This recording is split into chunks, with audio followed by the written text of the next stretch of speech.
Hey everyone, and welcome to the latest Winter Garden Yoga podcast. Today's guest is a friend of mine for many years. His name is Dave Fannin. He's a trainer out of Fort Worth, Texas. The name of his business is The Body Firm. Dave, I don't want to talk too much about you. That's what you're here for. Okay. So if you can, just in a couple of minutes, tell people who you are, where you've been, where you're heading. I call it 30-20-10. I've been training myself near now, 35, 36 years since I was about 15 years old. And I've been in the fitness business literally my entire life, over 20 years. And I've had the Body Firm for a little bit over 10 years now, going on 15. Thank you. Yeah, if you're still here. And I've worked generally, sometimes the market chooses you. I came from like a bodybuilding and athletic background, and I started working with overweight women, middle-aged women, because that's who the challenges come to. And in the last 3 or 4 years, we started doing more fit over 50, which is awesome. And we still focus in on weight loss, but over time we've really developed into, building that habit, helping people establish the exercise habit with sensible nutrition changes so they can live their best life into their 40s and 50s, 60s, and even early 70s, because there's just no downside. And so I work with normal, busy, professional men and women, just, right down the middle. Gotcha. So talk a little bit about that. Like, how do you go from a bodybuilding sort of background to the market choosing you? It took about a year to 2 years, and that's when I realized that I had no control over it. I worked with people you got to remember, like 15, 20 years ago, CrossFit didn't really exist yet. And group exercise for fitness people like us didn't really exist. So if you worked out on your own, you tended to work out on your own. You didn't have a group of people to join. Does that make sense? I mean, oh, yeah. People will, and I'm only using CrossFit, but there's other gyms that are athletically based. They'll attract people that are going to work out no matter what. And that's, I'm going to work out no matter what. Back then, 15 years ago, that didn't exist. You either had no idea what you're doing, or you were wealthy and your time is worth more than, trying to figure out how to get in shape. But that's what I noticed was the first years, I tend to attract busy working moms, no stay-at-home moms for whatever reason. Mm-hmm. And attorneys and business executives and single business owners, because they didn't have the time to figure out, I got to drop this 20, 30 pounds. And they came to me over time. Does that make sense? I mean, oh, yeah. A happy accident, if you like, or I stumbled onto it. There was no plan there. And I knew what I had experienced, and, we learned as we went along. Does that make sense? I mean, Yes. We started with the exercise and we really kicked in the nutrition over time. And we've kind of come full circle back to exercise being foundational. The nutrition will come with it, Yeah. But people have a better grasp nowadays. Does that make sense? Oh, yeah, 100%. Yeah, they chose me by happy accident. Correct. So it just evolved, right? It did. Like so many things that you think that there's a plan. There was Correct. a plan to stay in business, but these were the people that wanted to come and stay and train, and we worked together for years and years and years. Correct. And that's how I learned to do a lot of weight loss, so because it's a process. It was a similar thing with Winter Garden Yoga. Our studio is right on what's called West Orange Trail. Mm-hmm. There's a trail that literally runs right in front of our yoga studio. Right. When I first opened the studio, I thought I was going to be working with triathletes, runners, cyclists. Guess who I work with?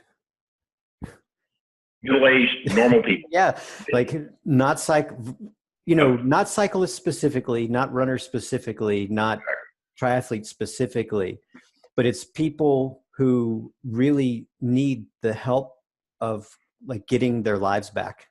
Right. In a functional way. Yeah, it's not who you think. I mean, and because you started 10 years ago?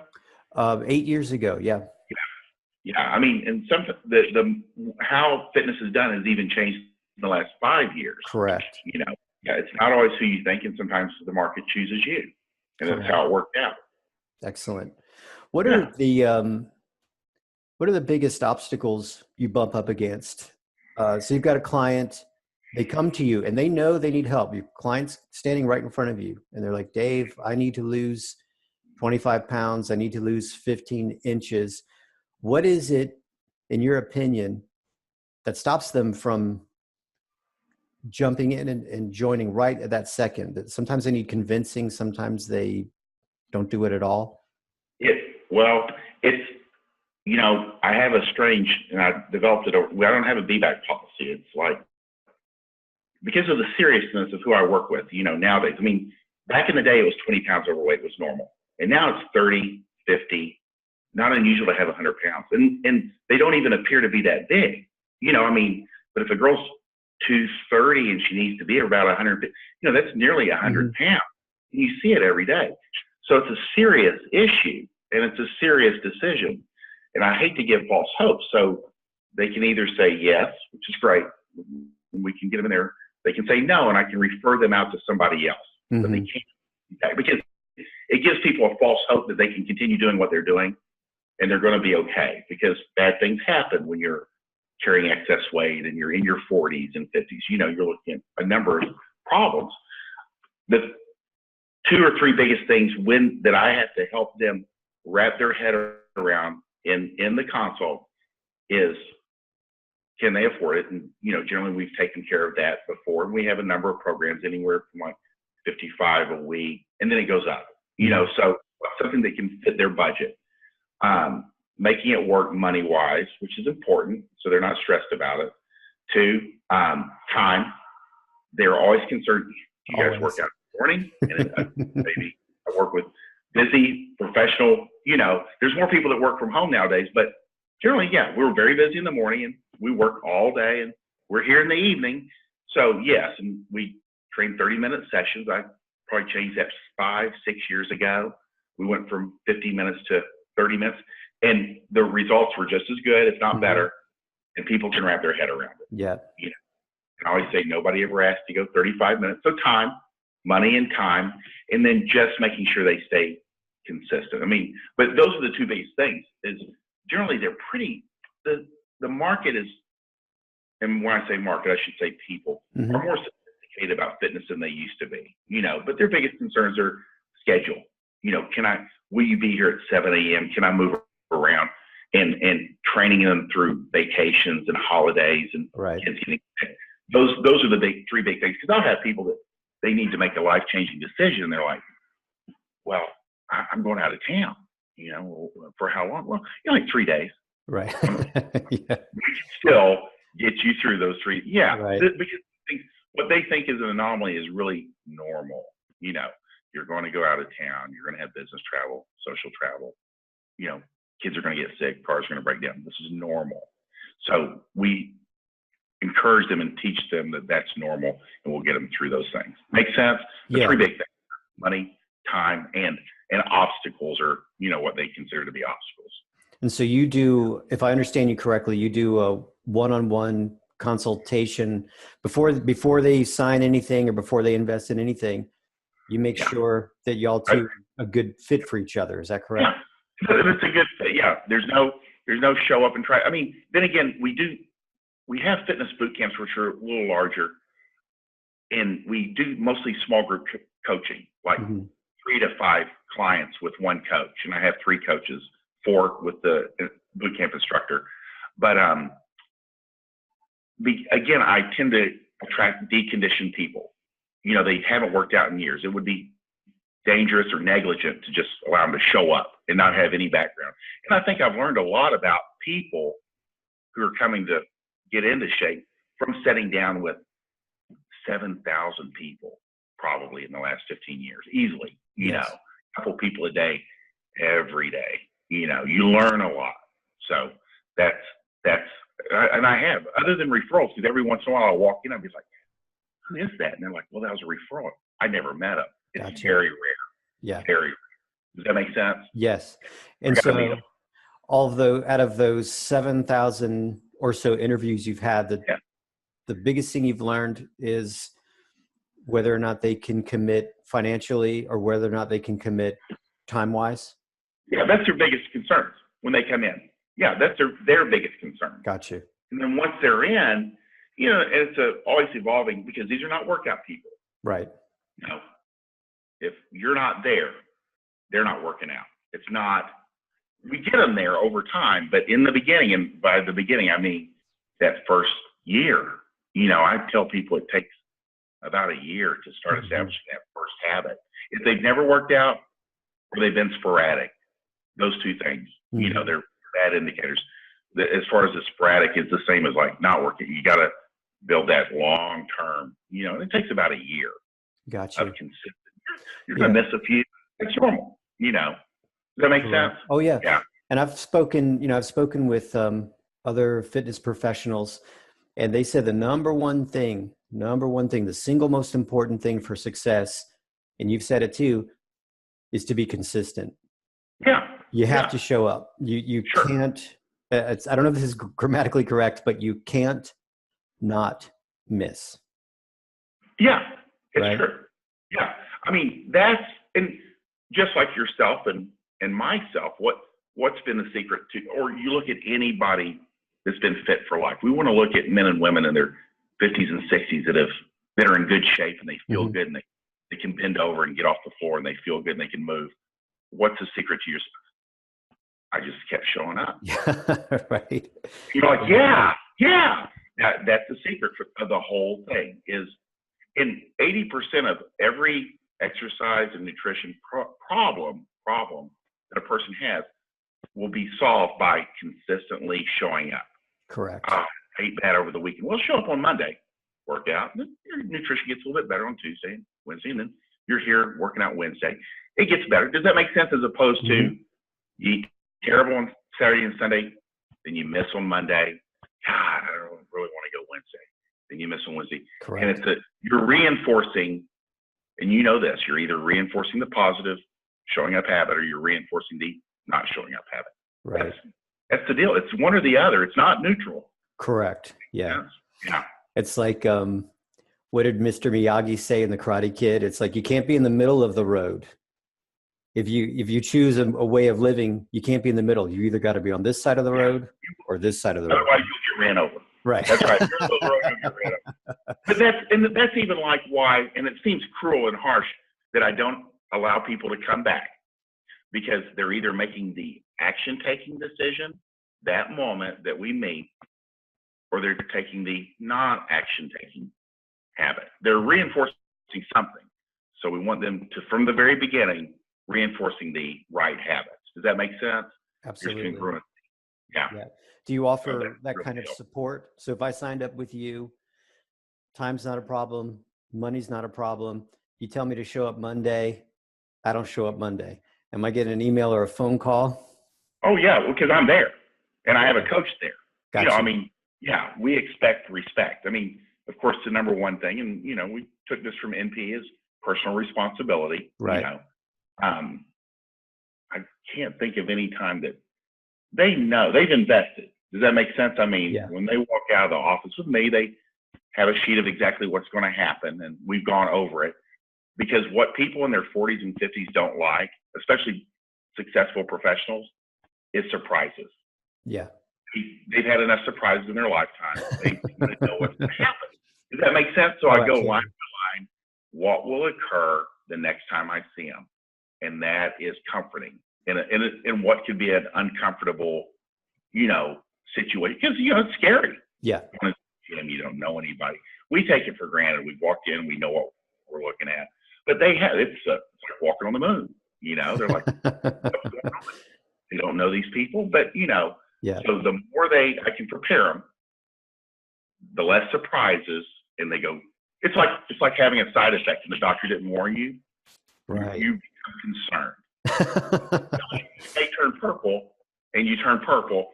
It's a little bit comforting. You kind of like, well, I'm purple, but he told me it might happen. You're right. That makes sense. Oh yeah, for sure. Yeah. For sure. What's the successful formula for having increased health and wellness? Like if you broke it down to nutrition, exercise, and rest, what are your percentages on that? Like when you think about a successful program, how much of it is attributed to nutrition? How much of it is attributed to lifting weights or strength training? How much of it is attributed to recovery? 60 exercise, 30 nutrition, 10 recovery. Because I think when you start exercising, almost immediately they start sleeping better, because you're taking people that have not been active and all of a sudden they're putting out more, because we were built to exercise. We were built to be moving around for 10 hours a day. We've been moving for eons, since we were on Earth. And now we have a very aberrant way of living, where people are seated. So you were built to move, and that's if they tend to start sleeping better. And I took this from a book called Younger Next Year. Physician and a client of his over 50, both of them 50s, 60s. They said, just start showing up to the exercise. This is generally men and women over 50. You just keep focusing on that exercise. Let the nutrition kind of take care of itself, because the exercise is where all the health benefits come from. The nutrition, your weight will gradually start dropping. Does that make sense? I mean, yes. I accelerate that because I get to see people a little bit more one-on-one, but I like their philosophy was focus in on the exercise, because, and we know this from research too, exercise is a cornerstone habit. When you exercise, nutrition choices start to get better. You tend to eat less junk food. This is self-reported. You tend to make better food choices, even unconsciously. There's less credit card use. There's all kinds of benefits. And the opposite is not true. When you improve your nutrition, people do not tend to start exercising more. Does that make sense? So we go with the exercise, but that first day we still cover nutrition. One or two small things that they can make changes to their nutrition that will help them long term. Because you want things, because it's scary for people. They're like, and I've heard people say, and they got with a younger trainer, he completely revamped their nutrition to things they don't eat, like it's, and they tend to eat pretty good most of their life. So, you want it to be realistic. It has to be something they can do. But I would say 60, 30, 10, if not 80, 10, 10. Really? Okay. That's interesting. And I've really seen the exercise being cornerstone habit. Okay. Yeah. And what's a little interesting also about that is like from a yoga perspective, hatha yoga, that's pretty much the route hatha yoga takes. Like you show up, you do your practice, you start to feel better, and then you want to perpetuate that good feeling. So like you mentioned, once you start feeling good, you want to start eating better because that'll perpetuate the good feeling. You start to choose like better habits more and more, like maybe you recover more. You just get into better and better habits because you're trying to perpetuate the feeling of feeling good, for lack of a better term. Across the board. And you do it unconsciously. That's what I like. And that's how I can defend my position, is that the research, when people have improved their diets, they don't start exercising. But when people start exercising consistently under a research, program, monitored, their nutrition starts to improve unconsciously. That's interesting. They start eating less junk food. They start making better choices. They start eating more on a schedule, more regularly. Does that make sense? Absolutely. Yeah. How old are you now? 51. You're 50. Hey, I'm going to turn 51 this year. There you go. Yeah, it matters. I mean, that 50, because there seems to be a breakover. Yeah. What I liked about the Fit Over 50 program, which I was lucky enough to start working with a gentleman named Dustin Maher, which if you ever get to interview him, he's out there. He's on that. He's just good at fitness and motivating people to come in. And he's built a great transformation center there in Madison, Wisconsin. And he introduced me to Fit Over 50 and allowed me to use it and helped me work with it. I give credit where credit's due. But a lot of people can kind of get away with eating badly and being overweight and not exercising up until about 50. And about 51 or 52, they'll have an incident where the wheels will come off. Oh, yeah. Let's get away with it. Now, I've always wondered, I worked with so many people in their 40s, and And it's not like where people think, because they're out of shape and overweight, and they think, well, I'll start getting sick and I can catch it. And then I can like start working out and taking care of myself. What really happens is like they get up in the morning and a bomb goes off inside them. Mm-hmm. Say they have a stroke and the guy's 52 or his diabetes acts up. Now he's lost his foot. You know, I mean, it's immediate life change for the worse, and it doesn't get better. Right. That makes sense. I mean, yeah. It's rough. Or they go into the physician and all of a sudden they're on 3 medications. They're on none, and now they're on 3 because the wheels come off. It's not a slow decline. It's an abrupt fall off the cliff. So that's why we want to get people in their 50s. And you know why that is, right? Why the wheels just seem to come off? Tell me. It's kind of like it's the proverbial straw that breaks the camel's back, right? It's like when someone goes to pick up their bedroom slippers and they throw their back out. Yeah. It's not because they picked up their bedroom slippers.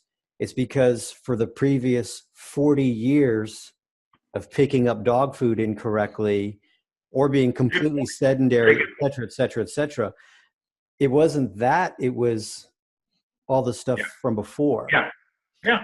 And so we get to be 50 and it's like sleeping wrong can throw your neck out when you're 50. Sure. Right? Oh, yeah. It's true. So it's not that we slept wrong once, we've slept wrong 387 times and it's accrued. Does that make sense? Yeah. And so they go to the physician due to neglect. Now, things are sliding fast. Correct. I just knew what I was getting from self-reports, you know. Yeah, for sure. For sure. And it's also, it's just because we're older too. Like the machinery has been on the planet for 50 years. Yeah. Right. Sure. So that's the number one thing is we want to keep people injury free. Correct. Because once you hit your 40s, well, we never want them to get injured. I mean, that's our job is to protect them. But is to keep, especially with people in their 50s and especially women, because they're cognizant of not being able to pick up the grandkids, not being able to take care of their husband. These are important things. And if you're injured, you can't do that. That's not what we're going. So keeping them injury free is a primary concern with our program. Fit over 50. Yeah. Especially fit over 50. Yeah. That's something Steve Maxwell talks about. It's something I believe in too, is whatever you're doing, whatever you're training with, weights, body weight, yoga, rubber bands, it should make you anti-fragile. It should make you injury resistant, right? You shouldn't you shouldn't go to a gym and the workout kills you, right? You should feel better and more resilient. Yeah. Yeah. Well, I always tell them, you know, and I brief them because I have a routine, I have a system. And when I put them on the treadmill and show them how to work it to warm up and then hand them off I say, you feel lightheaded, dizzy, nausea. Right. Because I want you walking out of here feeling better than you walked in. Right. You know, and it's a fine line to get that sweet spot. But that's where coaches with experience over time can, you know, look at a client and know where they're at. You know what I mean? Oh, yeah. I mean, you know, especially, you take deconditioned people, it just doesn't take a whole lot to start moving them in the right direction on their first day. Oh, for sure. Yeah. And then they come back and then we do it again a little bit more.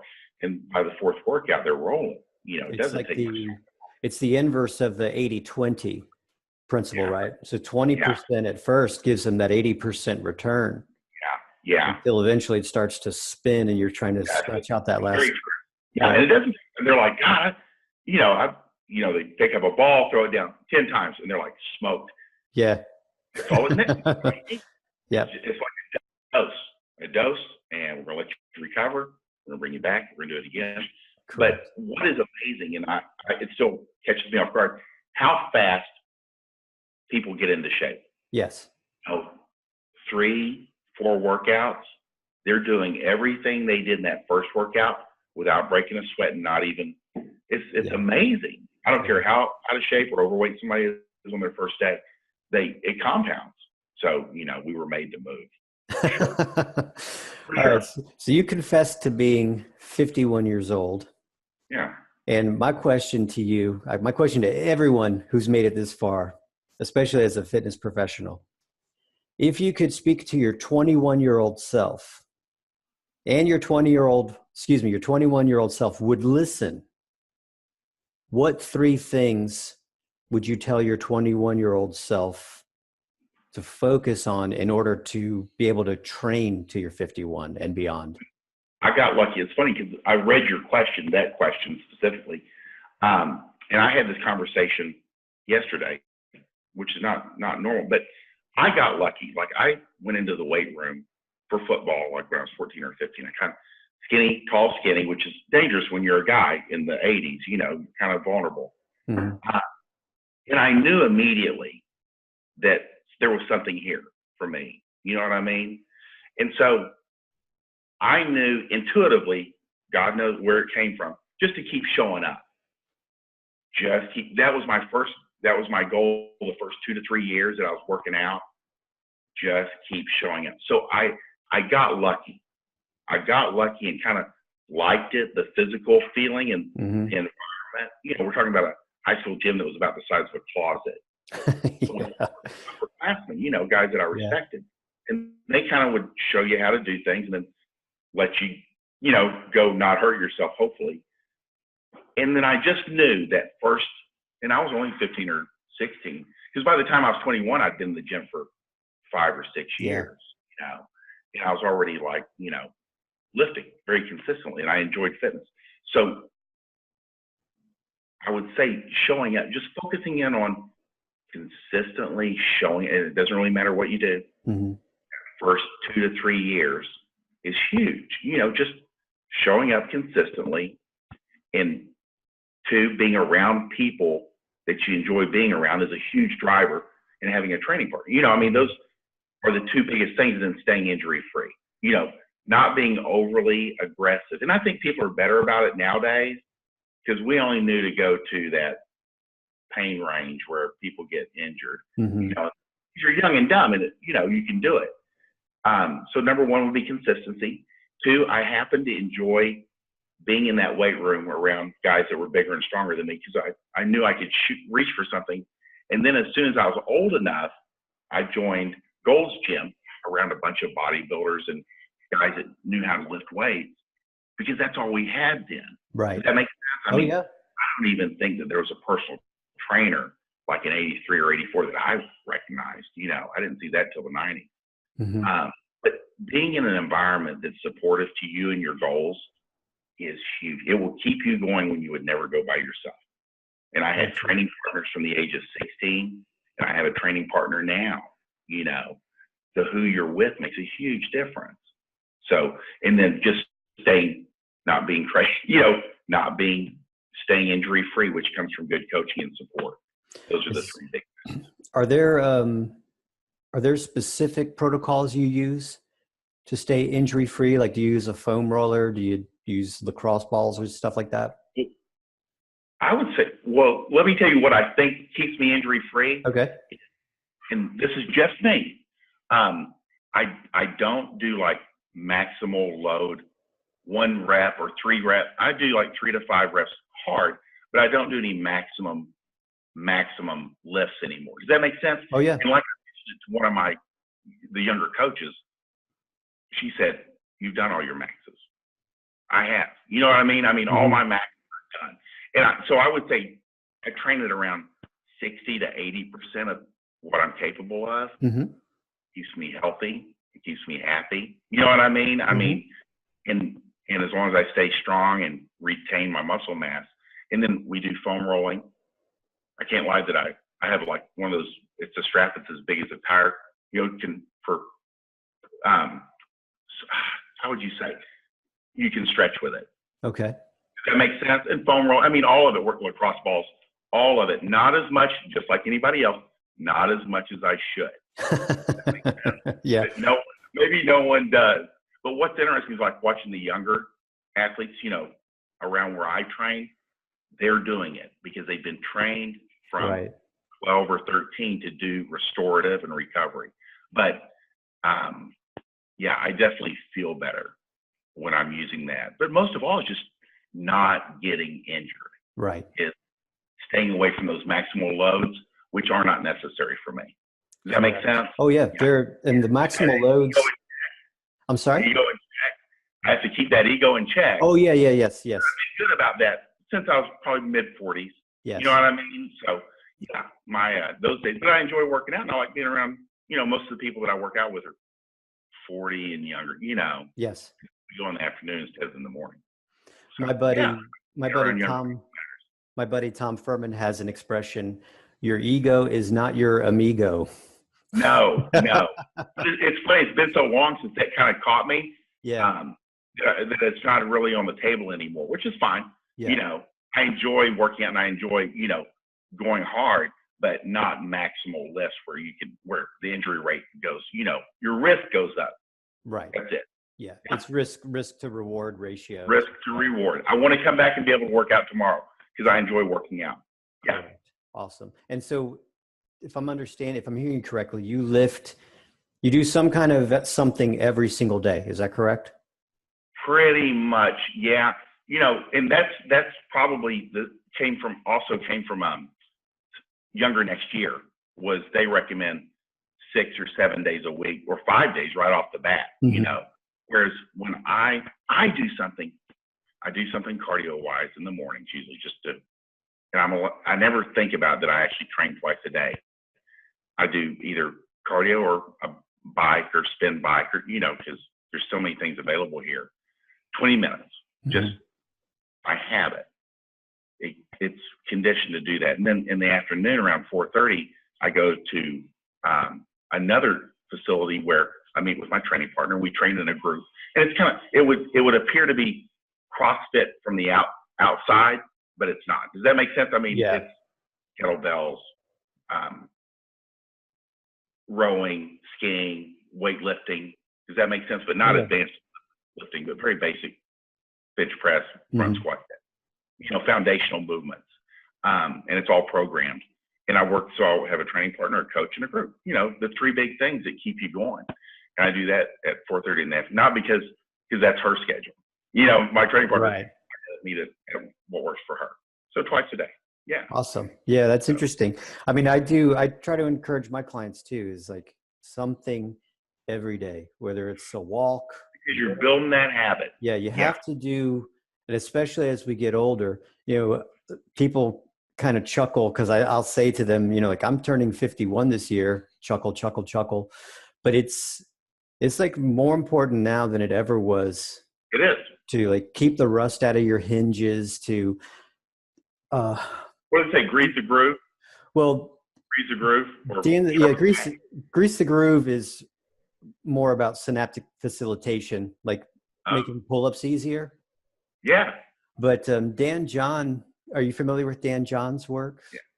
So he breaks down the importance of the focus of your training in different age groups, right? So so when you're 50, when you hit that 50 mark, the number one thing is you've got to keep muscle on your frame. You've got to stay mobile. Absolutely. So to your point, like I'm not thinking about trying to pull 3 times my body weight off the ground anymore with a deadlift. No. I don't think about that. Right. I just think about what can I do today that's going to help keep muscle on my frame and help keep me mobilized. Yeah. And I'll say this about Dan John, like he was, before I read him, and what was that, about 7 or 8 years ago, Never Let Go. It was always like either T Nation, which was bodybuilding, people that were on the extremes, or Shape Magazine, which is so diluted that it doesn't really help you. You know what I mean? I mean, here's a guy who had a deep understanding of fitness and was able to put it in layman's terms, just like we talk now. And I used that right away. Then I saw him at one of our conferences. Yeah. He's the real deal. But that's how you want to make it approachable. Correct. These things that are intimidating, but are not crazy, and they're not out there. I mean, and the benefits are so, astronomical for people that you can't fully describe it. Correct. So, yeah. Awesome. And it's real simple too. It's not super rocket science-y, No, it can look complicated if you don't know what you're looking at. Yeah. Do some For sure. squats, Like anything else. push-ups. Yeah, it's Yeah. get the body moving, unless you have a very specific sport-related outcome. And I don't deal with anybody like that. Yeah, it's just I'm general dealing with fitness. people that are off the street. They want to feel better. Right. They want to look better, and they need more energy and more concentration. Yeah. That's awesome. it. Excellent. Very basic. Yeah. Yeah. So, is there anything? Can we direct folks to a page of yours, a website of yours? Do you want people liking you on Facebook or Instagram? How can people check out? They can reach out to me. They can friend me on Facebook. That's probably where I'm most active. Okay. Because Facebook. The blog now, everything I do on the blog, and I do a daily email. Okay. Ends up on Facebook anyway. Okay. So reach out to Dave Fannin, or if you'd like to find me through the Body Firm, personal training and fitness boot camps on Facebook. That's where I am. I am on Instagram, but I'm not active on Instagram. I got you. Yeah. Most of my clients their kids are on Instagram. At least right now. I'll probably get there eventually. Yeah. Awesome. So any final thoughts or parting words? No, I appreciate it. I mean, we've been together a long time, since you were taking a nap in your studio before you show up, and we've all been there. I mean, yeah. Good stuff. For sure. Well, thanks again, Dave. And have an awesome, this is brand new year. Have an awesome 2019. Thank you, sir. I appreciate it, Brian. Thank you. Thanks, Dave. Okay.